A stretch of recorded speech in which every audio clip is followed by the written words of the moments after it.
मेरा नाम एंथनी है और यह उस दिन की दिल दहला देने वाली कहानी है जब मुझे जंगल में वेंडिगो का सामना करना पड़ा था। वह अक्टूबर की एक ठंडी शाम थी जब मैं और मेरे दोस्त जॉश और पीटर अपनी वार्षिक हैलोवीन कैंपिंग यात्रा पर निकले। पतझड़ का समय था और पत्तियां पैरों के नीचे सरसरा रही थी। हमने हैलोवीन के रोमांच की तलाश में सभ्यता से दूर जंगल के भीतर एक सुदूर स्थान को चुना था। फिर जैसे ही रात हुई हम कैंप फायर के चारों ओर इकट्ठे हो गए और गर्म कोको पीने लगे और भूतों की कहानियां साझा करने लगे। हमें ऐसा लग रहा था कि हमारे चारों ओर अंधेरा गहरा हो गया है और जंगल की आवाजें भयावह रूप से बढ़ गई हैं।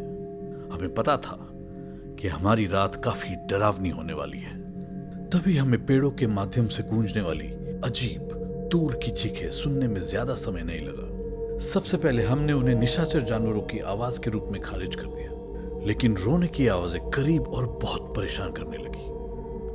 हमने जांच करने का फैसला किया, लेकिन हम केवल फ्लैशलाइट से लैस थे। जैसे जैसे हम जंगल की गहराइयों में जाते गए वो चीखें भयानक अलौकिक होती गई। हमें हवा में एक अप्राकृतिक ठंडक महसूस हुई। हमारी फ्लैशलाइटें ऐसे टिमटिमाने लगी मानो किसी अदृश्य उपस्थिति का जवाब दे रही हो। हमारा साहस थोड़ा कम होने लगा, लेकिन जिज्ञासा ने फिर भी हमें आगे बढ़ाया। अचानक हमारी नजर एक भयानक दृश्य पर पड़ी। पीटर, हमारा मित्र और हम सभी में सबसे साहसी, जंगल के फर्श पर निश्चल पड़ा था और उसकी आंखें एक अजीब से डर से चौड़ी थी। उसका शरीर अजीब निशानों से ढका हुआ था और उसके चेहरे पर एक जानलेवा डर था। जैसे ही जॉश और मैं पीटर के पास पहुंचे, परछाइयों में से एक भयावह गुर्राहट गूंज उठी जिसने हमारी रीढ़ में एक सिहरन पैदा कर दी। अंधेरे में एक विचित्र प्राणी बाहर आ रहा था, लंबा और क्षीण, जिसकी खोखली आंखें हमारी आत्मा की भूखी लग रही थी। यह एक वेंडिगो था, हर बुरे सपने की वजह। वेंडिगो को देखना एक राक्षसी दृश्य से कम नहीं था। उसका मांस उसके कंकाल के ढांचे पर कसकर फैला हुआ था और उसके लंबे लंबे अंग एक भयानक अनुग्रह के साथ हिल रहे थे। तभी उसकी एक डरावनी चीख निकली जिसने जंगल को भय से भर दिया।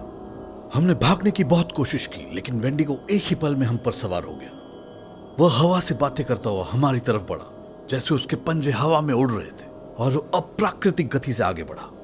हमने बहुत प्रतिकार किया, लेकिन उस दानवीय शक्ति के सामने हमारे हथियार व्यर्थ थे।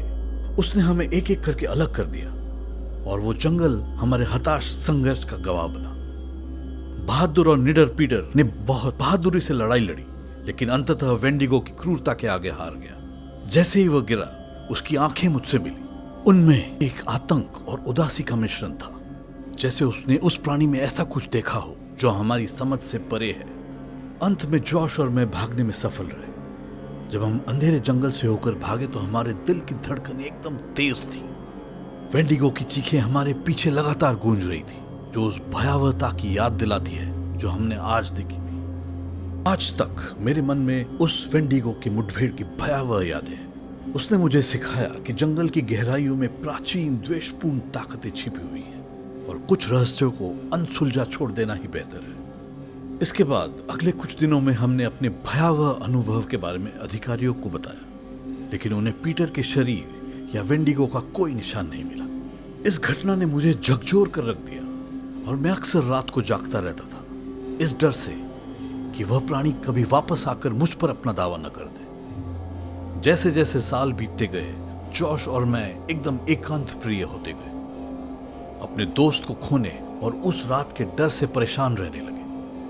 हम वेंडिगो के बारे में अधिक से अधिक जानने, उसकी प्रकृति और उत्पत्ति के बारे में सुराग पाने के लिए पुरानी किताबें और लोक कथाओं को खंगालने के प्रति काफी जुनूनी हो गए। एक दिन एक धूल भरे पुस्तकालय में शोध करते समय हमें एक ऐसी जानकारी मिली जिसने हमारी रीढ़ की हड्डी को ठंडा कर दिया। इसमें वेंडिगो को एक शापित प्राणी बताया गया था जो नर भक्षण से पैदा हुआ था और मानव मांस के लिए हमेशा एक अतृप्त भूख से प्रेरित था। किंवदंती यह है कि जिन लोगों ने वेंडिगो का सामना किया है और बच गए, वे हमेशा उस अनुभव से प्रभावित रहेंगे और उसके पूरे सपने और डर से त्रस्त रहेंगे। जॉश और मैं इस एहसास से बच नहीं सके कि वेंडिगो अभी भी बाहर है, कहीं छाया में छिपा हुआ है और अपने अगले शिकार की प्रतीक्षा कर रहा है। हम जानते थे कि हमारी मुलाकात ने हमें बदल दिया है और हमारी आत्मा पर ऐसे घाव छोड़ दिए हैं जो कभी नहीं भरेंगे। आज जब मैं ये लिख रहा हूं, मैं आश्चर्यचकित हुए बिना नहीं रह सकता कि क्या वेंडिगो अभी भी उन अंधेरे जंगलों में घूमता है, उसकी उसी डरावनी और भयंकर भूख के साथ। मैं केवल ये आशा कर सकता हूं कि अन्य लोग हमारी चेतावनी पर ध्यान दें और उन सुदूर प्रेतवादित स्थानों से बचे जहां ऐसे दुष्ट आत्माओं का निवास माना जाता है। पीटर के बलिदान और उस रात की आतंक की यादें हमेशा मेरे साथ रहेंगी, हमें याद दिलाते हुए कि जंगल की कुछ भयावहताएं बहुत वास्तविक हैं और जंगल के अंधेरों में जितना हम कल्पना कर सकते हैं उससे कहीं अधिक और भयावह छिपा हुआ है। ऐसी डरावनी और रोमांचक कहानियां सुनने के लिए हमारे चैनल इन्फो हॉरर को आज ही लाइक, शेयर और सब्सक्राइब करें।